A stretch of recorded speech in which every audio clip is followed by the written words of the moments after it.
Andriamanitra Ray sy ny Zanaka ary ny Fanahy Masina. Fifalianao ahy ny miaraba anareo havana malagasy avy aty Norvezy. Mahafinaritra ahy ny lohateny voaraiko izay manao hoe ny hasarobidy ny fiantsoana araka ny Efesiana. Tamin'ny fahatanorako dia nampianatra betsaka momba ny lovasarobidy araka ny Efesiana tao amin'ny fiangonana maro any Atsimo Atsinanana ny tenako. Nisy fihetsikesehana samihafa sy fanomezana tombotsoa ara-nofo tamin'izany fotoana zany, nampisy fisalasalana ara-pinoana ka novena fa zava-dehibe ny fitariana ny vahoakan'Andriamanitra hitazona ny finoana amin'ny Jesosy Kristy Tompo sy mpamonjy. Vola manana zavatra maro holazaina amintsika ny taratasy ho an'ny Efesiana hatramin'izao. Hodiniantsika kaiky ny foto-kevitra vitsivitsy ao amin'ny Efesiana mikasika ny hasarobidin'ny lova kristianina sy ny fiantsoana. Oka hivavaka sika mialoha. Misaotra sy mideranao izahay Andriamanitra Ray aman-danitra noho ny fahasoavanao. Misaotranao noho ny lova sarobidy ao amin'ny Jesosy Kristy. Misaotranao fa voantso izahay ka manana anjara ao amin'ny famonjena. Dia mangataka izahay mba tsy ho very maina ao am-ponay ny teninao masina. Tario izahay amin'ny fananao masina, ahafahanay mandray tsara sy mamelabelatra ny teninao ao anatin'ny fiainanay. Amin'ny anaran'i Jesosy Kristy no angatana izany. Amen. Ny finoana kristiana anantsika dia fiantsoana voaraintsika tamin'ny alalan'ny filazantsara.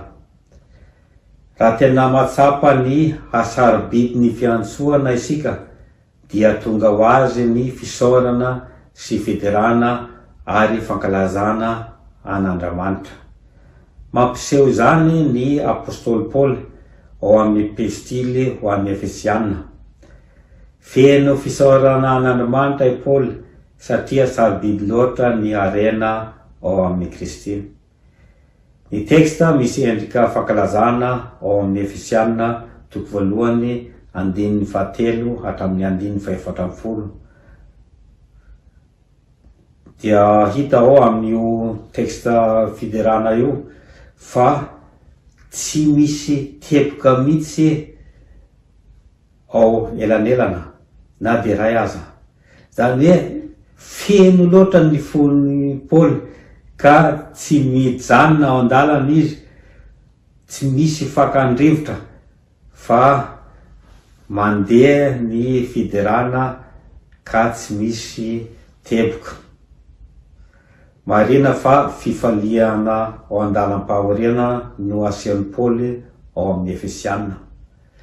Tamin'ny fotoana nanoratany ity taratasy ity dia voagadra izy noho ny fitoriany ny filazantsara. Niata taminy tokoa ny fahoriana, kanefa tsy fahakiviana no asehony eto, fa fisaorana sy fiderana. Izany dia manambara fa ny fahalalana ny hasarobidin-dova kristianina dia manampy amin'ny fotoana misy fahoriana na fanerana na fankalalana. Mety anantsika ny fahasambarana ao amin'ny Andriamanitra, na dia tsy ao aza ny fahasambarana arak'izao tontolo izao. Ao amin'ny Efesianina 1:7 dia midera an'Andriamanitra Paoly noho ny fitahiany lehibe sy magaga. Voasoratra fa Andriamanitra zay dia nitahy antsika tao amin'ny Kristy amin'ny fitahiam-panahy rehetra any an-danitra. Lalina izany fitahiana izany, tsy ny fitahiana tapatapana sy ampany ihany no omen'Andriamanitra antsika, fa ny fitahiam-panahy rehetra. Fitahiana manana ambiampy izany fitahiana izany. Rehefa manao zavatra Andriamanitra dia feno sady tanteraka no anaovany azy. Inona no tian'ny Paoly ho lazaina amin'ny hoe fitahiam-panahy? Mazava tsara fa tsy tombony ara-nofo no eritreretany, fa zavatsoa ara-panahy. Ny ao an-tsainy dia ny fiainana vaovao avy ambony, izay mitondra fiainana sambatra sy fiainana mandrakizay. Ny fitahiam-panahy dia fanomezana azahoantsika firaisam-piainana amin'ny Andriamanitra raintsika, ka noho izany dia misokatra ny vavahadin'ny lanitra. Afaka mifandray mivantana amin'ny Andriamanitra isika. Marihana fa tsy avy amin'ny razantsika izany fitahiana izany. Tsy mitondra fitahiana velively ny fanahin'ny olona maty. Ny fitahiam-panahy dia avy ambony, avy any an-danitra, ka tokony tsy ho tadiavintsika amin'ny razantsika ao am-pasana. Marihana koa fa ny fitahiam-panahy dia tsy omena antsika amin'ny alalan'ny tetivintana na tetiandro. Ny manana an' Jesosy Kristy ihany no manana ny tsara vintana. Ambaran'ny Paoly ao amin'ny 1:7 fa ao amin'ny Kristy no ananantsika ny fitahiam-panahy. Tsy misy zany velan'ny Kristy tompontsika. Kristy irery ihany no azontsika atonina mba ahazoana ny fitahiana marina. Ao amin'ny Kristy irery no ivavahana amin'ny Andriamanitra. Kristy no loharano mpitahiana. Izy no fanalahidy hanokafana ny vavahadin'ny lanitra. Tsy mpampianatra sy mpaminany fotsy Jesosy, fa tena mpamonjy. Ny fitahiana amin'ny Kristy dia hazavain'i Paoly bebe kokoa ao amin'ny toko faharoa 4 hatramin'ny 5. Ampianariny fa efa niara-maty tamin'i Kristy sy niara-nitsangana taminy isika. Noho izany dia afaka milaza i Paoly fa tafapetraka any an-danitra ao amin'ny Kristy isika. Ny batisa no fomba azahoana izany toerana izany. Tamin'ny batisa dia niarana levina sy niarana velomina taminy isika, nahazo toerana vaovao taminy. Amin'izany fiomboana miafina izany dia any an-danitra sahady ny mpino. Izay rehetra manana Jesosy dia ao anatin'ny fanjakan'Andriamanitra.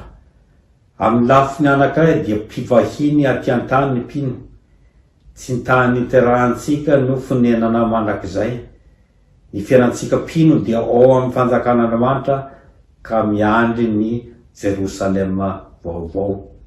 Zany tanàna tsara izany no tena tanindrazan'ny mpino. Lazain'i Paoly ao amin'ny Efesiana 1:4 fa voafidy ny mpino talohan'ny fanorenana zao tontolo zao.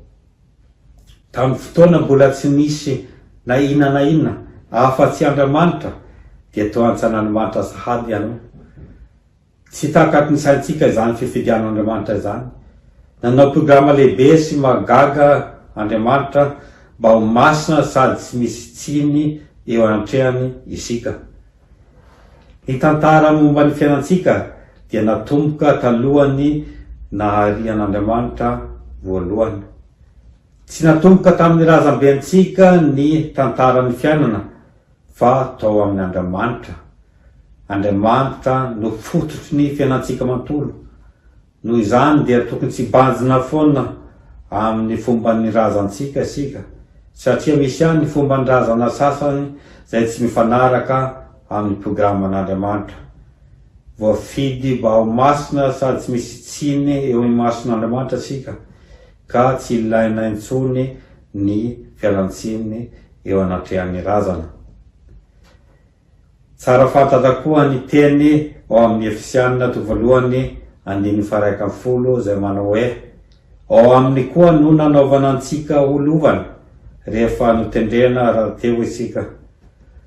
Tsy mpandova fotsiny kristiana fa lova ho an'Andriamanitra koa.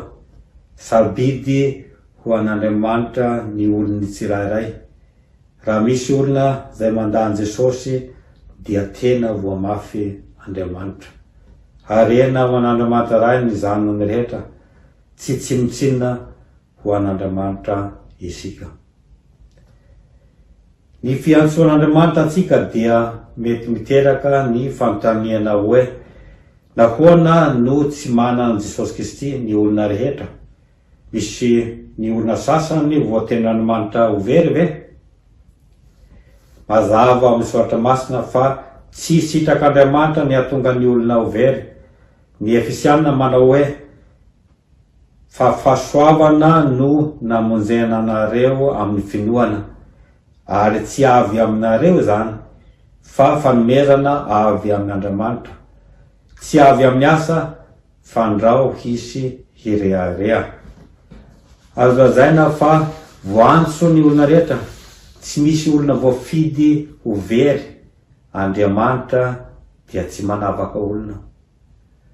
Ny olona izay mandeha amin'ny lalan'ny fahaverezana dia efa nifidy io lalana io samy rery. Tsy avy amin'ny Andriamanitra velively izany, ary tsy sitrapony. Kanefa hitan'Andriamanitra ny zavatra rehetra, ka fantany talohan'ny fanorenana zao tontolo zao ny olona izay handray an Jesosy sy ny olona izay tsy handray azy. Na dia voantso aza ny olona rehetra, dia ny mpandray an Jesosy ihany no voafidy. Angamba amintsika lazaina fa nomen'Andriamanitra ny zanany ny anara amboninahitra hoe voafidy. Rehefa misy ny varavarana idirana amin'ny toerana misy ny fanjakan'Andriamanitra, dia misy ny teny hoe voantso. Ny olona rehetra dia mahazo ny fiantsoana avy amin'ny Andriamanitra. Dia rehefa miditra amin'ny varavaran-danitra dia azo lazaina fa ao ambadika io varavarana io dia misy teny ho an'ny olona zay tafiditra, ho an'ny olona zay nandray an Jesosy ho mpamonjy, ka misy ny anaram-boninahitra hoe voafidy. Ny rehetra ho antso fa zay tafiditra no mahazo ny anarana hoe voafidy. Efesianina to voalohany 5:5 hatramin'ny 5:9 dia manambara fa programan'Andriamanitra ny hanangana anaka amin'ny alalan'izany milahy tokana. Fantatr'Andriamanitra mialoha ny olany amin'izany fananganana zanaka izany. Tsy mora velively ny nanomezany antsika anjara amin'ny lova. Lafo ny fanatanterahana ny asam-pamonjena. Rehefa tonga ny fotoana voamana dia tena nafon'Andriamanitra ny zanany malala. Izany fahafoizany tena zany dia manambara ny fitiavan'Andriamanitra antsika tsirairay. Tokony tsy adinointsika zany rehefa misy olona hitady ny fontsika amin'ny alalan'ny vola, sakafo, vatsim-pianarana na zavatra hafa. Maro ireny zavatra mamirapiratra ireny zay mety mitarika antsika amin'ny lalan'antsizy, sarobidy ny lohantsika ka tsy azo amidy na atakalo. Voalaza ao amin'ny Efesianina 1:7 fa amin'ny rany no ananantsika ny fanavotana. Ny rà dia manondro amin'ny fahafatesan'i Jesosy. Izany raha izany no mampiavana antsika amin'ny Andriamanitra. Azo lazaina fa mitondra shalom na fihavanana ny ràn'i Jesosy. Hazavain'i Paoly tsara ao amin'ny 2:5 hatramin'ny 5:50 izany foto-kevitra zany. Fa ankehitriny kosa ao amin'ny Kristy Jesosy ianareo zay lavitra fahiny dia efa nampanakekeny ràn'i Kristy, fa izy no fihavanantsika. Raha tanteraka ny fisarana sy ny fanamelohan'ny Andriamanitra antsika tsirairay dia tafasaraka taminy mandrakariva sika. Tena radrany misy raha niatra tamintsika zany. Kanefa tonga lay tiantsika amin'ny fitiavana mandrakizay mba hanatanteraka ny fampihavanana. Nitondra ny fahotantsika teo ambony hazo izy, voasoratra ao amin'ny 2:2 fa Andriamanitra dia mampihavana antsika taminy noho ny hazo fisalehana zay namonoany ny fandrafiana. Ny fahatezerana zay tokony nihatra tamitsika dia nihatra tamina. Voadio tanteraka aho noho ny asam-pamonjen'i Jesosy. Zanak'Andriamanitra aho noho ny amin'i Jesosy. Tsy ny fanapa-kevitra vitako ary tsy ny fiovan'ny toetra niseho no maha-kristianina ahy. Ireny zavatra ireny dia tapatapaka mandrakariva. Rankinina amin'izany ny fahasambarana mandrakizay dia tsy azo antoka mihitsy ny ho avy. Nefa zao dia ny fanavotana vitan'i Jesosy no fototra sy fanorenana. Dia ankasitran'Andriamanitra sika noho ny ràn'i Jesosy. Tsara marena fa sorona tomombana no efa nataon'i Jesosy. Vita tanteraka ny asam-pamonjena tamin'ny alalan'ny rany, voavela ny heloka rehetra, voadio ny faholotoana manontolo. Noho izany dia tokony tsy hanao sorona intsony isika. Tsy ilaina intsony ny famonoana biby. Tsy ilaina intsony ny sorona ankoatra ny zavatra efa nataon'i Jesosy Kristy. Raha mbola manao fanatrika isika dia lasa tsinotsinona ny lova sarobidy ao amin'ny Kristy. Misy ny zava-miafina zay fanambaran'Andriamanitra antsika, lazain'ny Paoly ao amin'ny Efesiana 2:1-7, fa nampafantariny ny zava-miafina ny amin'ny sitrapony isika. Ny asam-pamonjena vitan'Andriamanitra no antsain'ny Paoly eto. Raha tsy nisy fanambarana ny amin'ny programan'Andriamanitra hamonjena an'izao tontolo izao, dia mbola zava-miafina amintsika izany. Fa noho ny fahasoavan'Andriamanitra dia efa nahazo faindrena sika mba hahalala zavatra zay tsy trakaky ny saintsika. Fantatsika zao fa ao amin'i Jesosy Kristy no ananantsika famonjena amin'ny fandevozana. Mety milaza ny sasany fa fahatafintohinana sy fahadalana ny fijalian'i Jesosy Kristy tao amin'ny ady fijaliana. Kanefa izany no fomba no fidin'Andriamanitra hamonjena izao tontolo izao. Ny fomba nitondran'Andriamanitra ny zava-miafina dia mahatonga fidirana sy fisaorana ao amin'ny mpino. Na dia ao aza ireny zavatra tsy avy ny saina aza. Tokony tombo foana ny fahalalantsika ny zava-miafina. Ny tanjona dia ny mahafantatra antsakany sy andavany ny lova kristianina. Betsaka ny zava-tsarobidy ao amin'izany lova izany. Raha mifandray mivantana amin'ny Andriamanitra sika dia mety hahiratra bebe kokoa ny masontsika. Ny vavaka dia anisan'ny fomba zay mampisokatra ny mason'ny mpino. Noho izany dia hita ao amin'ny taratasy ho an'ny Efesiana fa mivavaka betsaka ho an'ny zanany ara-panahy Paoly.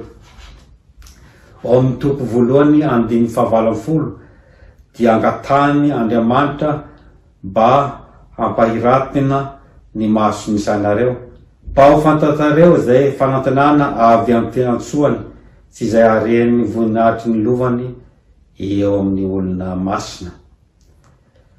Hazavainy toko 1:7 ny fomba nandraisantsika ny zava-miafina. Ao aminy koa ianareo, rehefa renareo ny tenin'ny fahamarinana, dia ny filazantsara famonjena anareo, tsy tonga ho azy ny finoana. Ny fitorian'ny filazantsara no mahatonga ny olona mpino. Ny fitoriana ny ten'Andriamanitra dia manambara sy manazava ny zava-miafina.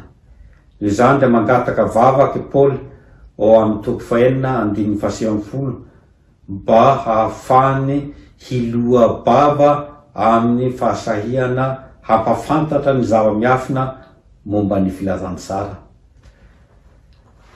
Zava-dehibe tokoa ny fahatsapana fa vokatry ny fitoriana ny filazantsara ny fiainana vaovao ao amin'i Jesosy Kristy. Ilaina ny olona zay manolo tena hitory ny filazantsara. Mbola ilaina hatram'izao ny olona zay vonona miala ny toerana misy azy, hitondra ny vaovao any amin'ny toerana hafa.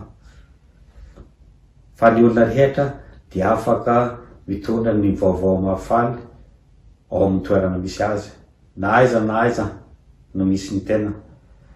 Raha tsy misy ny mpitory ny vaovao mafaly dia mbola zava-miafina ho an'ny sasany ny lova kristianina. Ary raha tsy misy ny mpanazava ny tenan'ny famarinana dia mety ho diso ny fandraisan'ny gentilisa sy ny musulmana ny fivavahana kristianina. Ambaran'ny toko 1:1-10 hatramin'ny 1:6 ao anatin'ny programan'Andriamanitra ny hamonjena ny olona rehetra. Ao amin'ny tapany 1 dia misy ny teny hoe ao aminy koa no nanaovana antsika, ny jiosy zany, ho lovany. Ny tapany 2 kosa dia milaza fa ao aminy koa ianareo, ny grika na gentilisa izany. Mazava eto fa Andriamanitra dia tsy manavaka olona. fa mandray ho zanany ny olona isan-karazany, na jiosy zany, na gentilisa zany, na aiza no misy ny olona dia tsy manadino azy Andriamanitra. Marina fa tamin'ny fotoana nanoratany ty taratasy ty dia tsy nisy ny fifankazoana firy tamin'ny jiosy sy grika. Nisy elany lehibe ara-pivavahana sy ara-kolotsaina ary ara-sosialy. Nefa amin'ny Kristy dia misy fampihavanana lalina. Izany dia mazava kokoa ao amin'ny toko faharoa. Voalaza fa vahiny tamin'ny fanjakan'Andriamanitra ny grika taloha, fa ao amin'ny Jesosy dia misy ny fihavanana izay mandrava ny efitry ny fisarana amin'ny jiosy sy ny grika. Jesosy dia mampikambana azy ka ho tena lasa ray ao amin'ny Jesosy Kristy ny roa tonta. Mandray olona maro samy hafa Andriamanitra. Tsy misy foko izay ivelan'ny asany. Mampihavana olona isan-karazany izy. Izany foto-tsavitra izany dia tokony ho tsaroantsika mandrakariva. Ao amin'ny fiangonana kristianina dia tokony tsy hisy intsony ny fanavakavahana ara-pirazanana. Iray ao amin'ny Kristy isika rehetra. Tsy misy na fotsy na mainty, na ambany andro na tanindrana, na lahy na vavy, na olon-dehibe na zaza. Zay no fahamendrena hita taratra ao amin'ny fiainana maha-kristianina. Andriamanitra dia manome lanja ny olona rehetra. Amin'ny alalan'ny famonjena vitan'i Jesosy dia foana ny fisarahana sy fandrafiana rehetra. Ny fivavahana dia fototry ny fivavahana sy lova kristianina. Milaza ny Efesianina 1:1-7 fa ny mpino dia nasiana tombo-kase tamin'ny fanahy masina. Ny fanahy masina izay noraisintsika tamin'ny batisa dia manambara ampontsika fa zanak'Andriamanitra marina isika tsirairay izay mandray an Jesosy ho mpamonjy. Ny tombo-kase dia tsy ravaka fotsiny fa zavatra anambarana ny tompony. Manambara fananan-kery izy ka tsy misy fisalasalana amin'ny fandraisantsika anjara ao amin'ny lova. Manambara koa ny teksta fa izany fanahy izany no santatry ny lovantsika. Na dia mbola miafina ny lovantsika dia manana santatra na fiantohana isika.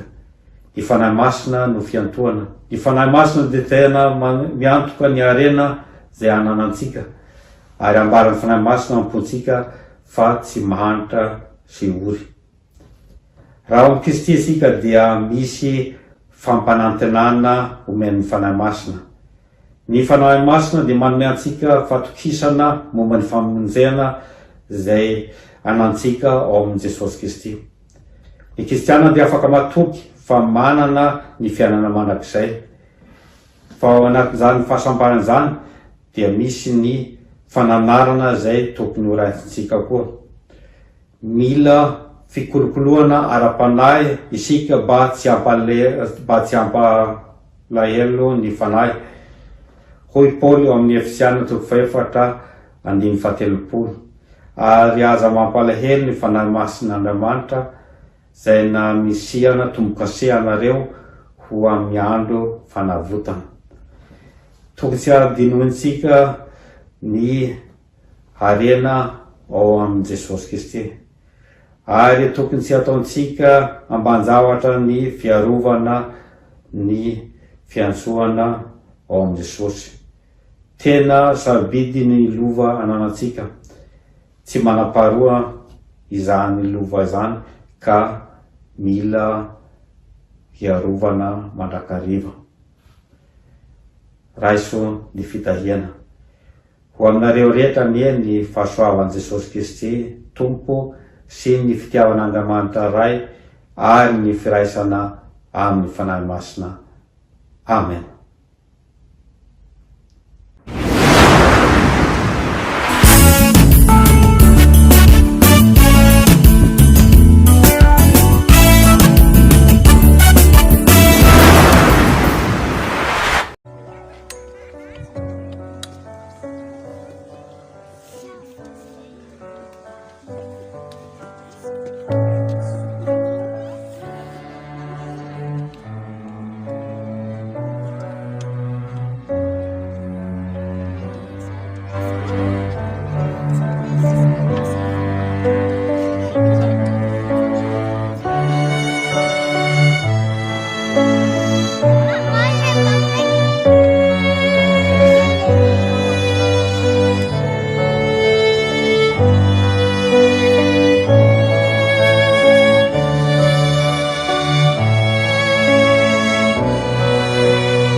Sia, Visan minuk dan najib Kristi.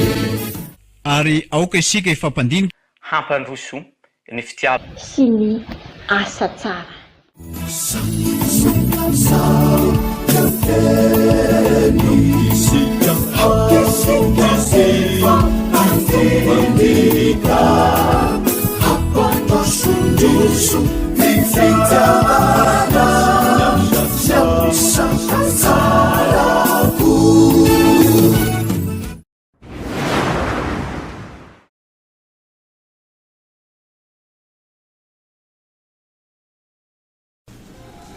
ZFLM full taona mari-pahatsiarovana t-shirt, polo, sweat capuche amin'ny endriny sy loko maro samihafa. Alefaso ny komandinao ao Antananarivo, ao Fianarantsoa, ao Ambatondrazaka ary ao Mahajanga.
Fa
Sim.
feno fitaia lavitsy fauria Sanare no menagna zanakao ufamuzenana izay mpanuta zanakatokana ufamuzenana izay mpanuta zanakatokana Jesus Cesaro akane analani Jesus Cesaro engenge analani jeda panuta na ganumeni numeni famuzena wame panuta banene bianiba ibekake Jesus Cesaro akane analani Jesus Cesaro engenge analani jeda panuta na ganumeni numeni famuzena wame panuta banene bianiba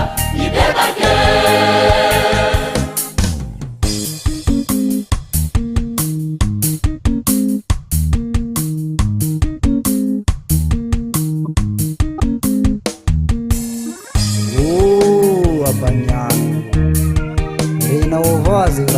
Aminao izy shushy zaza raiky nananany abany anazy nefa da foy novonoy nony anao panuta mibeba ekandra fa ity na raha Jesus Cesaro akane analani Jesus Cesaro engenge analani jeda panuta na ganumeni numeni famuzena wame panuta banene bianiba ibekake Jesus Cesaro analani Jesus Cesaro analani jeda panuta na ganumeni numeni famuzena wame panuta banene bianiba ibekake wame panuta banene bianiba ibekake wame panuta banene bianiba ibekake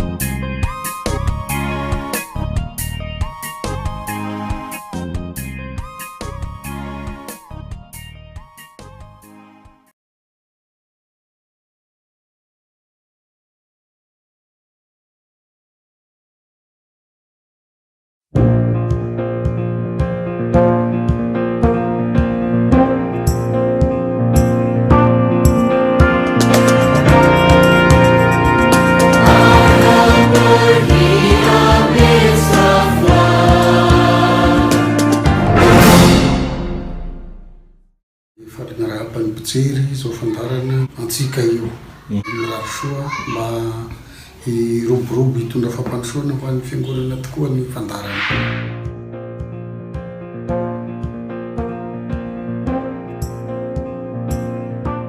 Ny fiangonana Lutera Malagasy dia manana rafitra mazava hitondrana ny asany. Dia manana sampana izy ka ao anatin'ny sampana dia mizara roa. Misy ny atao hoe sapam-pikambanana ary misy ny atao hoe sapan-draharaha. Ireo sapana resasika ireo zany dia ireo ny atao hoe fiasana eo am-pelantagnan'ny FLM anatanterahany ny tanjona kendreny eo amin'ny asa fitoriana filazantsara-taona. Ka na io sapam-pikambanana na io sapan-draharaha dia mikendry ny atanteraka ny tanjona kendreny fiangonana Luterana Malagasy dia ny fitoriana ny anaran'i Jesosy eto amin'ny firenetsika.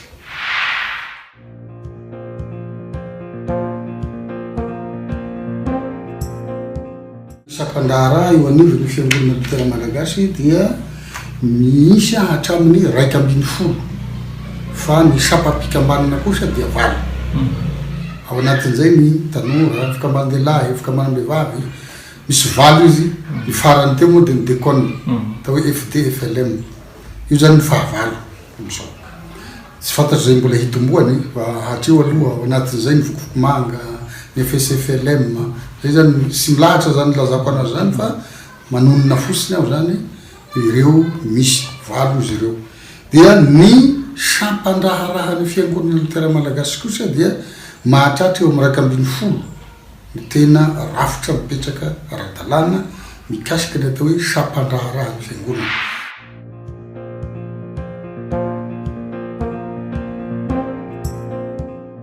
Ny toby dia mirafitra ao amin'ny fifily.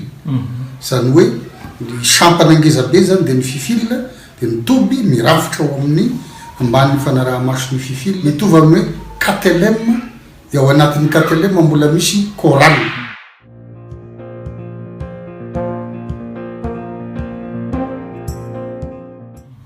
Zay zany ny anarana ho an'ny mpitarika ao. Matetika zany dia mitondra ny anarana hoe tale ny aty amin'ny sampandraharaha.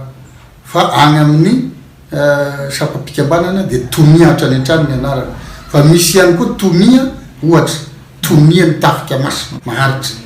Ireo zany tomia ny anarana ilazana azy. Fa ohatra ataontsika hoe ny fampianarana FFL.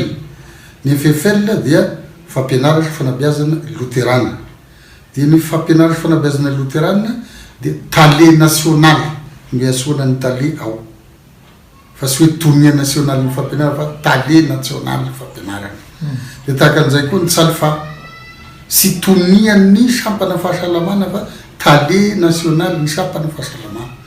Dia tahaka an'izay zany ny anarana indraindray dia amin'ny fampianarana teolozika na FFTL. Ny FFTL dia fampianarana fanabeazana teolozika Luterana. Io zao dia mizara maromaro, misy STPLN, misy école biblique, misy Chefatel, ao anatin'ny atao hoe fampianarana fanabeazana teolozika zay. Io fampianarana teolozika io dia ohatra zao tale ny ANSB, tale NSB, tale ny STPL. Fa rehefa tonga amin'ny doyen dia doyen salta.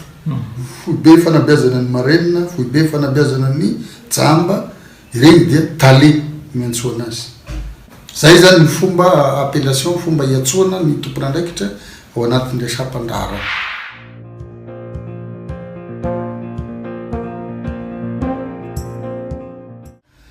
Raha nasionaly izy dia ny KMSL no mifidy azy. Raha agny amin'ny synode izy tahaka ny STPL dia ny komity mpitatana no mifidy ny tale.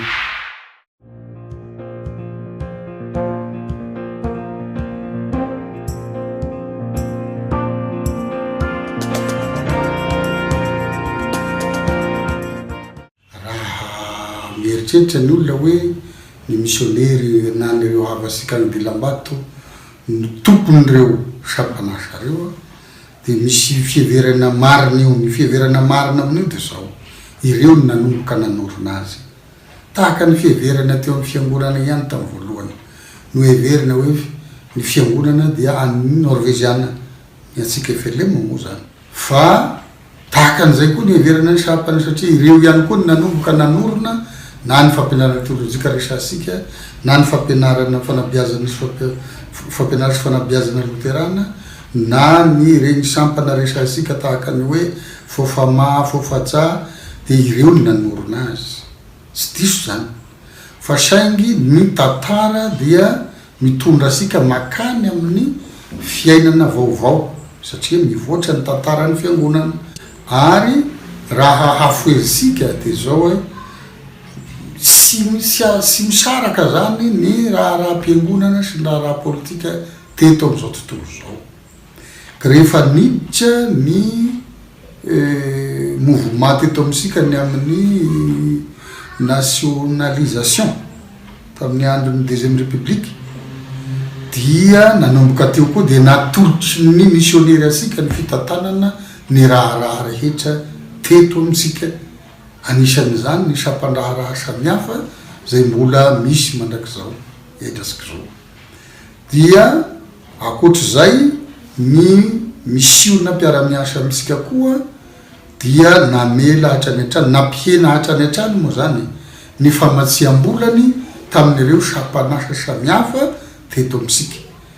Mbola misy ihany ny fiaraha-miasa ao anatin'ireny fa saingy efisika tanteraka ny tompony satria raha nety Madagasikara anie zany zao afa-tsy toerana visy dia visy angamba no ahitasika missionnaire. izay manambara fa sy azy ireo fa no volavolainy ho asika kristianina luterana malagasy.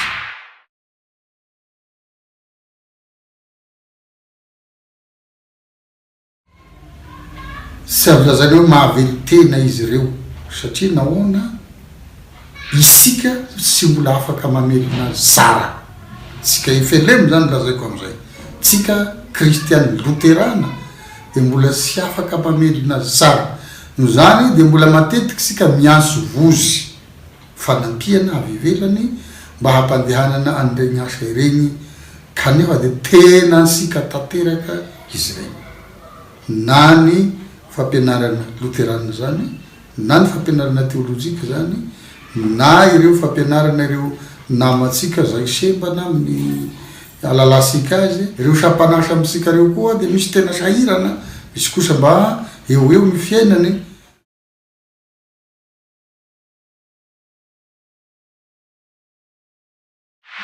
Ireo de tena antsika Efelema tanteraka, ary tokony hitady paikady vaovao ny Efelema hanohanany ireo sehatra samihafa eo amin'ny sapan-draharaha zay nanantsika Efelema. No zany de nieritreritra ny KMSL sa 41 nivory tany voandrozy volana mai 2019 sy ny KMSL nivory tao Fédération volana Novembre sa 42 io dia nanapa-kevitra hoe miditra amin'ny kitapo-ambony nasionaly sika iezahana ny handrafitra an'io saingy noho ny zava-misy eo amin'ny firenena am'izao mbola ao anatin'ny famolavolana zany ny fiangonana luterana malagasy am'izao.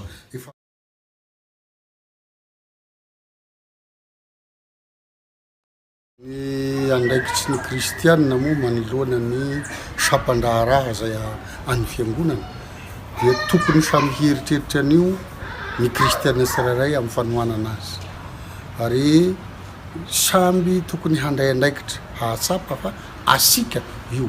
Misy moa tetikasa ao anatin'ny fiangonana luterana malagasy manao hoe ity ny fiangonantsika, fa raha miteny hoe ity ny fiangonantsika dia ao anatin'izay sapan-draharaha, ka ny hafatra dia aoko sika hahatsiaro ireo sapan'ireo ho atsika, ka sy hanadinona azy ambavaka ary sy hanadino koa ny fanohanana azy araka ny maha antsika azy. Zay zany no hafatra ho an'ny kristianina luterana malagasy mikasika an'ireo sapan-draharaha zay ananasika fiangonana luterana malagasy.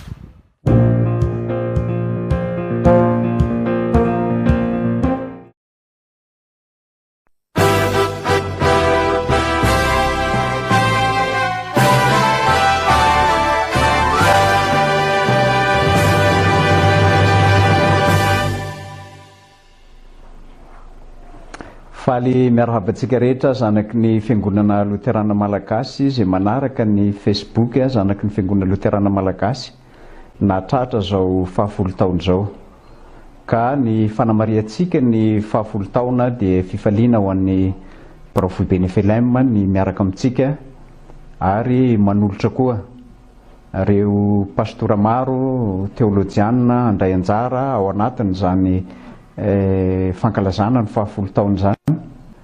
Raha tsika mifanesisesy eo ny fampianarana lahateny toriteny ho fampahirezana sy ho entin'ny tompo koa mamangy atsika am'izao vanim-potoana sarotra lalovan'ny firenena zao. Nefa na dia eo azy zany dia isaorana manokana ny teknisianina rehetra, ny admin izay manao ny ainy-tsy ho zavatra fa atsika manaraka reo fampianarana lahateny ary toriteny am'izao 10 taona zao. Eto am-pamaranana dia mety maro ny zavatra hitatsika ao anatin'ny Facebook zanaky ny fiangonana luterana malagasy, saingy tahaka ny vocational izy reny zay ratsy erina ary zay tsara atelemo. Ny tena tanjony ny fampianarana dia ny amaro-toerana ny traditionna ny fanekempinotsika indrindra fa ny tena andritra eo amin'ny fiainatsika, ary ambonin'izany rehetra zany dia mahirezitsika rehetra ho tratra ny 10 taona manaraka indray, ary Jesosy tompony fiadanana omba antsika tsirairay avy. Amen.